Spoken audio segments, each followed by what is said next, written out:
BJP. സംസ്ഥാന അധ്യക്ഷൻ K Surendran നയിക്കുന്ന പദയാത്രയോടനുബന്ധിച്ച് കണ്ണൂരിലെത്തിയ NDA chairman K Surendran Parassinikkadavu മുത്തപ്പനെ വണങ്ങി. ശേഷം തയ്യിലെത്തുന്ന ബി.ജെ.പി. സംസ്ഥാന അധ്യക്ഷനെ മത്സ്യത്തൊഴിലാളി കുടുംബാംഗങ്ങളുടെ കൂടെ പ്രഭാത ഭക്ഷണവും കഴിക്കും. തുടർന്ന് ജില്ലയിലെ വിവിധ പരിപാടികളിലും അദ്ദേഹം പങ്കെടുക്കും.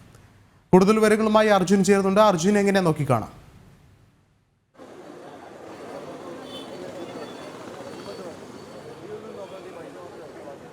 വിഷ്ണു, ആവേശോജ്വലമായ സ്വീകരണമാണ് കെ സുരേന്ദ്രൻ സംസ്ഥാന അധ്യക്ഷൻ കെ സുരേന്ദ്രന് കിട്ടിക്കൊണ്ടിരിക്കുന്നത്. രാവിലെ തന്നെ അദ്ദേഹം മുത്തപ്പന്റെ അടുത്തെത്തി, അതായത് മുത്തപ്പന മടപ്പുരയിലെത്തി അവിടെ വണങ്ങിക്കൊണ്ടായിരുന്നു തന്റെ ഈ ആരംഭം കുറിച്ചത്. അതായത് കണ്ണൂരുള്ള യാത്രയ്ക്ക് ആരംഭം കുറിച്ചത്. ഏകദേശം 3 മണിക്കായിരിക്കും പദയാത്ര നടക്കുക.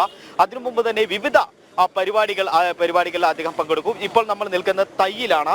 ആ തയ്യില് വലിയ രീതിയിലുള്ള ഒരുക്കങ്ങളാണ് നടത്തിക്കൊണ്ടിരിക്കുന്നത്. അതായത് ഇവിടെ എത്തിയ ശേഷമായിരിക്കും പ്രഭാത ഭക്ഷണം ഉണ്ടാവുക. അദ്ദേഹം മത്സ്യത്തൊഴിലാളികളുടെ കൂടെ, സാധാരണ ജനങ്ങളുടെ കൂടെ ഇരുന്നു കൊണ്ട് തന്നെ ഭക്ഷണം കഴിക്കുന്ന ഒരു സാഹചര്യം ഉണ്ടാവും. ഇവിടെ നമ്മളോടൊപ്പം ചേരുവാൻ വേണ്ടി ദേശീയ ഉപാധ്യക്ഷൻ അബ്ദുള്ള കുടി സാറുണ്ട്.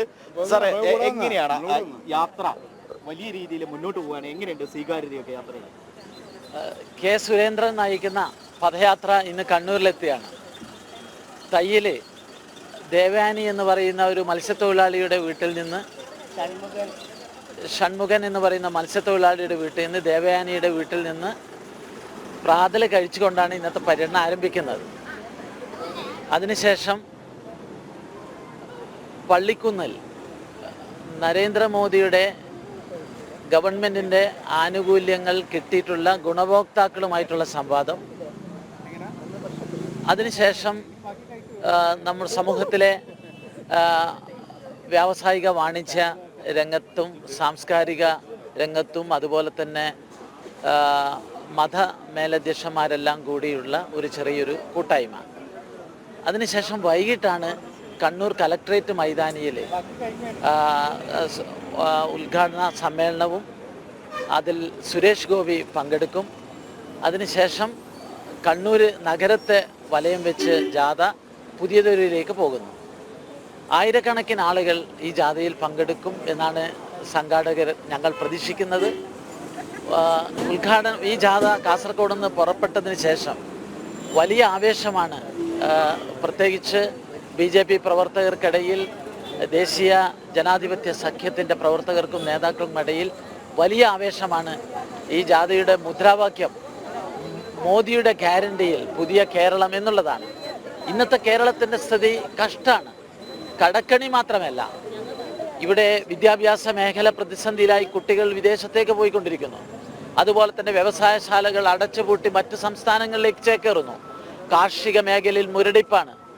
അക്ഷരാർത്ഥത്തിൽ LDFും UDFും കേരളത്തെ ഭരിച്ച് തകർത്തിരിക്കുന്നു എന്നുള്ള ഒരു വികാരം, ഒരു ഫീലിംഗ് ജനങ്ങൾക്കിടയിലുണ്ട്. ഇതിൽ നിന്ന് കേരളം രക്ഷപ്പെടണമെങ്കിൽ കർഷക ആത്മഹത്യ കൂടി വരുന്ന ഒരു സമയമാണ്. തീർച്ചയായും കർഷക ആത്മഹത്യ ഒരു ഭാഗത്ത് നടക്കുന്നു. പെൻഷൻ കിട്ടാത്തതിൻ്റെ പേരിൽ പോലും ആളുകൾ ആത്മഹത്യ ചെയ്യുന്ന നാടായി, സാമൂഹ്യ പെൻഷൻ കിട്ടാത്തതിൻ്റെ പേരിൽ ആത്മഹത്യ ചെയ്യുന്ന നാടായി കേരളം മാറുകയാണ്. ഇതിനെല്ലാം എതിരായിട്ടുള്ള അതിശക്തമായ വികാരം ജനമനസ്സിലുണ്ട്.